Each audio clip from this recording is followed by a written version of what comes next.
যখন রমজান আসে ফুতিহাত আবওয়াবুর রাহমা আবওয়াবুল জান্নাহ, রহমতের সব দুয়ার আল্লাহ খুলে দেয়, জান্নাতের সব দুয়ার আল্লাহ খুলে দেয়। অগুল্লিকাত আবওয়াবুন নার, জাহান্নামের দরজা বন্ধ করে দেয়। অসুলসিলাতিশ শায়াতিন, শয়তানগুলোকে শেকলে বন্দী করে দেয়। এটা মজার বিষয় হইল, মনে করেন এদিক দিয়া ওই পাশ থেকে কোনো খান দিয়া বাইর হইবার কোনো ব্যবস্থা নাই, রাস্তা কেবল একটাই, আপনাকে এদিক দিয়ে বাইর হইতে হইব, ঢুকবেন কেবল এটাই, এদিক দিয়েই ঢুকতে হবে। তা আল্লাহ যেন রমজান মাসে জাহান্নামের সব দরজা বন্ধ করে দেয়, শয়তানগুলোকে শেকলে বন্দি করে ফেলে। এবার আল্লাহ যেন বলে, বান্দা এটা রমজান, যেদিক দিয়েই আমল শুরু করবা, যে এলাকার থেকে আমল শুরু করবা, মানে আমার জান্নাতের দিকে হাঁটা শুরু করবা, তো কোনোখানে বাঁচবে না, কোনোখানে ভুল হবে না, পথ হারাইবা না, রাস্তা ভুল হবে না, অন্য কোনো দরজা দিয়ে ঢুকার সম্ভাবনা নাই। শুধু খোলা যেই দরজা, এটা শুধুই জান্নাতেরই দরজা, ঢুকলে শুধু জান্নাতেই ঢুকবে, ঢুকলে শুধু জান্নাতেই ঢুকবে। কারণ খোলাই তো কেবল কিসের দরজা?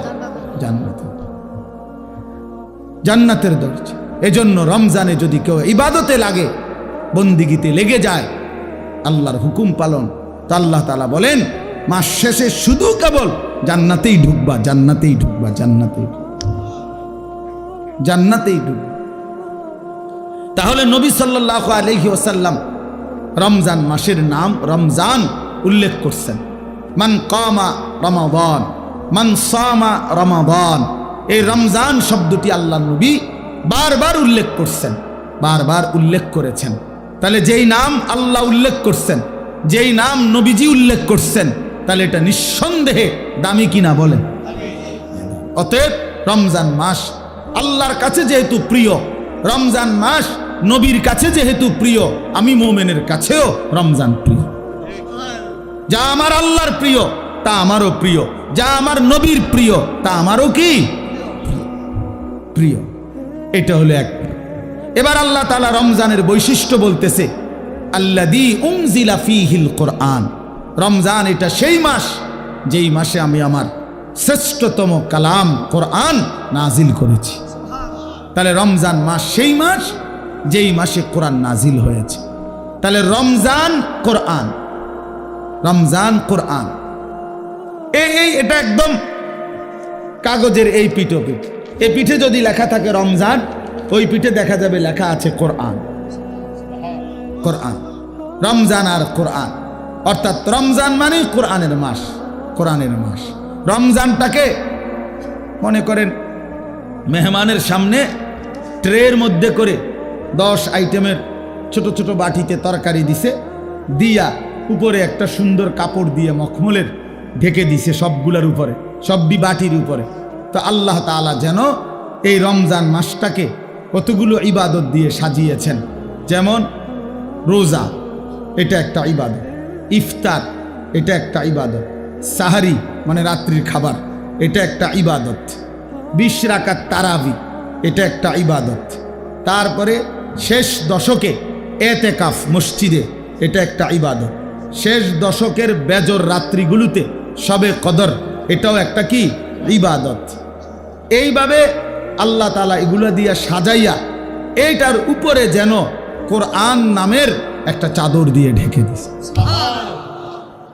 মানে পুরাটা রমজান কোরআন দ্বারা মোড়ানো, কোরআনের চাদরে ঢাকা। এজন্য রমজান আল্লাহ তাআলা বলছেন এটার মর্যাদা বৈশিষ্ট্য যে আমি আল্লাহ আমার কোরআন নাজিল করেছি। কোরআন নাজিল করার কারণে রমজান দামি, দামি। কেমন কোরআন? হুদাল লিন্নাসি ওয়া বাইয়িনাতিম মিনাল হুদা ওয়াল ফুরকান। আল্লাহ বলেন কোরআন হচ্ছে বিশ্ব মানবতার হেদায়েত এবং হেদায়েতের স্পষ্ট পথ নির্দেশিকা, মানে কোনো বিষয় অস্পষ্ট নাই। ওয়াল ফুরকান, কোরআনই হচ্ছে সত্য মিথ্যা, ন্যায় অন্যায়, জায়েজ না জায়েজ, উচিত অনুচিতের মাপকাঠি। কোনটা করা উচিত, কোনটা ছাড়া উচিত, কোনটা ন্যায়, কোনটা অন্যায়, কোনটা উচিত, কোনটা অনুচিত, আল্লাহর কসম এটা একমাত্র কোরআনই সিদ্ধান্ত দেয়, আমার রসুলের সুন্নাহ হাদিসই শিক্ষা দেয়। এজন্য কোরআন সুন্নাহ থেকে যে বঞ্চিত, কোরআনের জ্ঞান যে পায় নাই, রসুলের হাদিস যে শিখে নাই, আল্লাহর কসম সে ন্যায় অন্যায় চিনতেই পারে না। কোরআনবিহীন সভ্য হয় না, কোরআনবিহীন আখলাক হয় না, হতেই পারে না। পৃথিবীর আর কোনো বই দিয়া হবে না, হালাল হারাম বুঝবে না। পরে তো উচ্চ শিক্ষিত, কথা তো বলে শুদ্ধ, রেজাল্টও খুব ভালো, শব্দ উচ্চারণ চমৎকার, কিন্তু আজকে 5 বছর একটা মেয়ের সাথে সম্পর্ক, হাঁটে চলে মেয়ের সাথে, এটা যে হারাম এইটাও তার আন্দাজের মধ্যেই নাই। কারণ কোরআনের জ্ঞান না থাকার কারণে, কোরআন না থাকার কারণে হালাল হারামের পার্থক্য বুঝার অন্য কোনো জ্ঞান তার কাছে নাই। এই জন্য কোরআনই একমাত্র মানুষকে ন্যায় অন্যায় শেখায়। ওয়াল ফুরকান। আমরা চ্যালেঞ্জ করলাম, আমি চ্যালেঞ্জ করলাম, তোমরা ছেলেরা যারা স্কুলে পড়ো, কলেজে পড়ো, ইউনিভার্সিটিতে পড়ো, প্রিয় বন্ধু চলো সিদ্ধান্ত নিয়ে তুমি দেখাও যে কোরআনের মতো আরেকটি কিতাব বই আছে যেখানে সত্য মিথ্যা, আলো অন্ধকার, ন্যায় অন্যায়, হালাল হারাম শিখায়। আমার জীবনের করণীয় কি, বর্জনীয় কি, আমার জীবনের উচিত কি, অনুচিত কি, আমি কি করা উচিত, আমি কি বর্জন করা উচিত, এটা শিখায় এমন কোনো বই আল্লাহর জমিনে নাই কোরআনবিহীন, হাদিসবিহীন, নবীর তরিকাবিহীন নাই। এটা নাই হইতে পারে না। আমরা পড়ছি জেনারেল লাইন, আমি তো কুমিল্লা ভিক্টোরিয়া কলেজ থেকে মাস্টার্স পাস করছি, জেনারেল লাইনের পুরা পড়ালেখা করছি, সায়েন্স বিজ্ঞান বিভাগ থেকে তো এসএসসি পাস করছি, বিজ্ঞান পড়ছি আমি। অতএব বলো ভাইয়া, ভালো রেজাল্ট করছি আলহামদুলিল্লাহ, সব রেজাল্ট ভালো। তাহলে এই জন্য বললাম আল্লাহর কোরআন থেকে বঞ্চিত। এই রমজানের সামনে আলোচনায় এটা আল্লাহর জন্য উল্লেখ করছে, বান্দা সর্বশ্রেষ্ঠ মাসে সর্বশ্রেষ্ঠ কিতাব কোরআন আমি নাজিল করেছি। তাইলে মানুষ হলো সর্বশ্রেষ্ঠ আল্লাহর সৃষ্টি, কোরআন হলো সর্বশ্রেষ্ঠ কিতাব, রমজান হলো সর্বশ্রেষ্ঠ মাস। অতএব সর্বশ্রেষ্ঠ যেই মানুষটা আল্লাহর কোরআন থেকে বঞ্চিত, খোদার কসম, সুম্মা রাদাদনাহু আসফালা সাফিলিন, আল্লাহ বলে এবার আমাকে ছেড়ে দিলা, কোরআন ছেড়ে দিলা, তো আমি তোমাকে একেবারে নিকৃষ্ট থেকে নিকৃষ্ট স্থানে তোমারে পৌঁছায় না, নিকৃষ্ট থেকে নিকৃষ্ট। এই জন্য দয়া করে আজকে আমি এই একটা কথাই শেষে বলতে চাই, অনেক কিছু বলা দরকার, কিন্তু একটা প্রসঙ্গ শুধু বলতে চাই যে রমজান আমাদের সামনে। একে তো রমজানকে কদর করা উচিত, রমজানে ইবাদত আখিরাতের প্রস্তুতি নেওয়া। আর বিশেষভাবে অনুরোধ করছি আপনাদের কাছে, ছেলেদের বাবাদের, যে আল্লাহর কোরআন যাদের অশুদ্ধ, কোরআন শরীফ যারা পড়তে পারেন না, কোরআন শরীফের জ্ঞানের সাথে যাদের কোনো সম্পর্কই নাই, আপনারা আরেকবার ঘুরে দাঁড়ান, আরেকবার ঘুরে দাঁড়ান। কোরআনের মাসে কোরআনকে ইজ্জত করেন, তাহলে আল্লাহ বরকত দিবে। যার কোরআন, আপনার বয়স 90 বছর হোক আর 9 বছর হোক, ছেলেরা বাবা তোমরাও, পর্দার আড়ালের মা বোনরাও, বয়স্ক বাবারাও, আমরা প্রত্যেকেই রমজান আমাদের সামনে, সবাই সবার সুবিধা মতো ইমাম সাহেবের কাছে, কোনো আলেমে দ্বীনের কাছে, কারো না কারো কাছে আল্লাহর কোরআন শিখেন, কোরআন শরীফ সহি শুদ্ধ করেন। এটা উচিত, এটা ইনসাফ বাবা, এটা ইনসাফ। যার মধ্যে নাই, 60 বছর 30 বছরে যে আল্লাহর কোরআন দেখে দেখেও পড়তে পারে না, আহা বন্ধু, তার আফসোস ছাড়া জীবনটা আর কিছুই হইতে পারে না।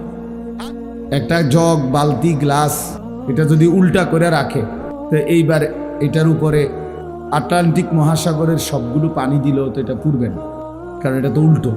আল্লাহ নবী সাল্লাল্লাহু আলাইহি ওয়াসাল্লাম বলছেন, এটা হাদিসের মধ্যে আছে, কিছু মানুষের দিল কালকুজে মিরবাদান, উল্টা গ্লাসের মতো, উল্টা জগের মতো, যে যার দিল উল্টে গেছে, যার কলিজা উল্টে গেছে, ফলে আর এর মধ্যে কোনো কথাই আসর করে না। আল্লাহর কথা, কোরআনের কথা, নবী সাল্লাল্লাহু আলাইহি ওয়াসাল্লামের কথা কোনো প্রভাব ফেলে না, কোনো অনুভূতিই জাগে না। কারণ আসলে জাগবে কোথায়? দিল তো উল্টে গেছে। এই জন্য হাদিসের মধ্যে আছে, আল্লাহ নবী সাল্লাল্লাহু আলাইহি ওয়াসাল্লাম 5 ওয়াক্ত নামাজের পরে নবীজি বিশেষ যেই দোয়াগুলো করতেন, এর মধ্যে একটা দোয়া এটা, ইয়া মুকাল্লিবাল কুলুব সাব্বিত কলবি আলা দীনিকা। এটার অর্থ হলো, আপনারা এদিকে তাকান, ওরা এত জনেরই ঠিক করে পারতেন না, যা আছে জায়গা তাই, আর কি জায়গা বানাইবো বেটারা, খালাস। আপনারা যারা বসছেন আপনারা মনোযোগ, ওনারা কেমনে বসবে এটা ওনারা চিন্তা করেন। চলেন ভাই, সবাই ঠিক করতে গেলে, গুছাইতে গেলে সময়টা আসবে করতে কেমন, আমি এতক্ষণ সময় থাকবো না এখানে। এই জন্য আপনারা মনোযোগ দেন। ওই ভাইরা ইন্তেজামওয়ালারা আছে, স্বেচ্ছাসেবক আছে, ওরা ফিকির করুক কি করতে পারে, না হয়তো আগামী বছর শুনবো এরা এবছর যাই ঘুমাই যাক, কি করা। তো আল্লাহ নবী সাল্লাল্লাহু আলাইহি ওয়াসাল্লাম বলছেন, দোয়া করতেন, ইয়া মুকাল্লিবাল কুলুব সাব্বিত কলবি আলা দীনিক। হে অন্তরসমূহের পরিবর্তনকারী, হে অন্তরসমূহের পরিবর্তনকারী আল্লাহ, আপনি আমার অন্তর, আমার কলব আপনার দ্বীনের উপরে মজবুত রাখেন। এজন্য নবী সাল্লাল্লাহু আলাইহি ওয়াসাল্লাম বলছেন হাদিসের মধ্যে, ইন্না কুলুবাল ইবাদ বাইনা ইসবাআইন মিন আসাবি'ir রহমান ইউকাল্লিবুহু কাইফা ইয়াশা। নিশ্চয়ই বান্দার অন্তর আল্লাহ পাকের কুদরতি 2 আঙ্গুলের মাঝে, এরকম 2 আঙ্গুলের মাঝে, আর সেই কলব অন্তর আল্লাহ তাআলা ইউকাল্লিবুহু কাইফা ইয়াশা, যেভাবে ইচ্ছা সেভাবে উলট পালট করতে পারেন। এজন্য আল্লাহ পাক যদি দিল বদলে দেয়, উল্টে দেয়, তো আর কোনো দিন হেদায়েতের রাস্তা সে পাবে না, আর কোনো দিন আলোর পথ পাবে না। দুনিয়া ভোগ করতে পারবে জন্তু জানোয়ারের মতো, হাইওয়ান কুকুরের মতো, কিন্তু আলোর সন্ধান, কল্যাণের সন্ধান, নিজের ভালো, নিজের কর্তব্য, নিজের করণীয়, কোন পথে হেদায়েত, কোন পথে কল্যাণ, কোন পথে আলো, সেটা আর মিলবে না। কোরআন শরীফে আছে, ওয়ামান ইউদলিলিল্লাহু ফামা লাহু মিন হাদ। আল্লাহ বলেন, আল্লাহ যাকে পথভ্রষ্ট করে দেন তাকে আর কোথাও কোনো পথ প্রদর্শক নাই, সে আর কোথাও রাহবার মিলবে না। ফামান লাম ইয়াজআলিল্লাহু লাহু নূরান ফামা লাহু মিন নূর। ছেলেরা মনোযোগ দিয়ে শোনো, অল্প সময় কথা বলবো আমি।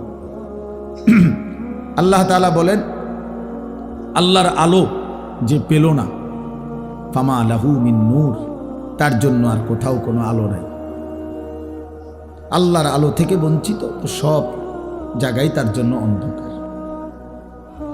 আল্লাহ তাআলা কোরআনুল কারীমের মধ্যে বলছেন, যারা নাফরমানি করছে তাদের সারা জিন্দিগির যাবতীয় কাজকর্ম কারামাদিন ইশতাদ্দাত বিহির রিহু ফি ইয়াউমিন আসিফ, ওই রকম ছাইয়ের স্তূপের মতো, যেখানে কোনো ব্যক্তি ছাই বোঝেন তো না, চুলার লাকড়ির ছালি আর কি, এই ছাইয়ের স্তূপ দিছে রাস্তার এখানে, মনে করে অনেক ছাইয়ের স্তূপ, হঠাৎ করে একটা জোরে বাতাস আসছে, এক বাতাসে ছাই উড়ে ছিন্ন ভিন্ন হয়ে গেছে, আর কোনো নাম নিশানা নেই। আল্লাহ নবী সাল্লাল্লাহু আলাইহি সাল্লাম বলেন, নাফরমান বেঈমান পাপীর যাবতীয় আমল কর্মকাণ্ড সবকিছু এরকম স্তূপকৃত ছাইয়ের মতো, যেটা একটা বাতাস এসে এক নিমিষে উড়ায় গেছে, আর কিছুই নাই তার। একদিন মৃত্যুর সাথে সাথে দেখবে আর কিচ্ছু, এই ভাত মাছ চাল ডাল, পেশাব পায়খানা, খাট পালং সোফা ফার্নিচার, মোবাইল মোটরসাইকেল, হ্যাঁ, হাসি নারী, ছবি নাচ গান, খালাস, মরে গেছে, তার কিছুই নেই, আর কিছুই নেই। এরপরে কবরে গিয়ে দেখবে কিছুই নেই, কিছুই আর নেই। এই জন্য বাপ, এটা গুরুত্বপূর্ণ বিষয়, যেমন না হওয়া যে আল্লাহ আমার দিল উল্টায় দিছে, এমন পাষাণ না হওয়া যে আমার অন্তরে কোনো কথাই ঢোকে না। এটা ভাবলেই বোঝা যায় মানুষ,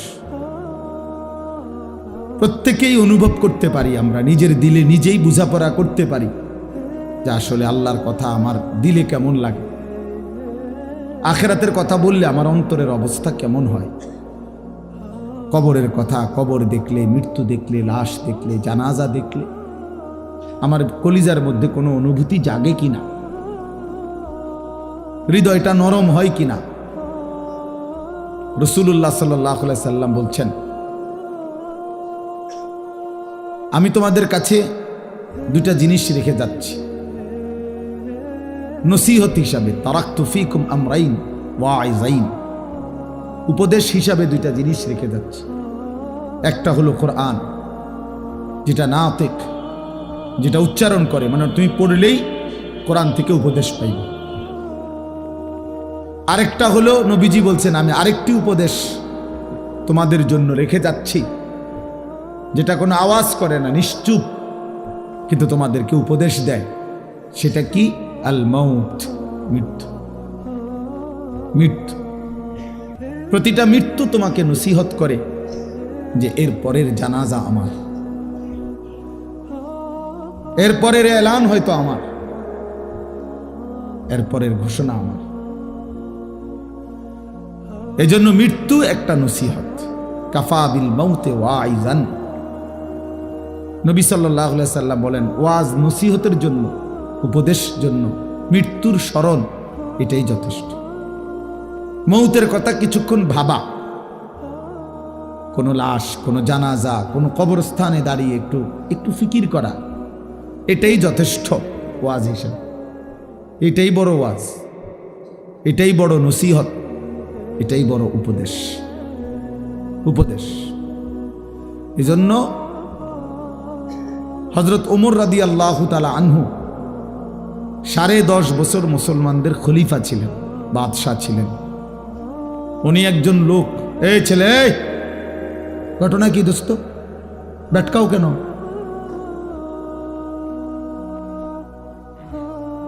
ফাইজলামি করলে চলে যাও, আরো দুজন মানুষের জায়গা দাও, বেচারা কষ্ট করে দাঁড়ায় রয়েছে।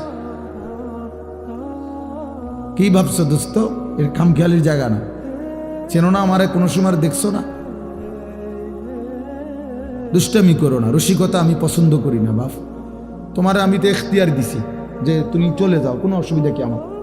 আমি বাস্তবিক অর্থ শ্রোতা গুণী না, এটা সবাই জানে।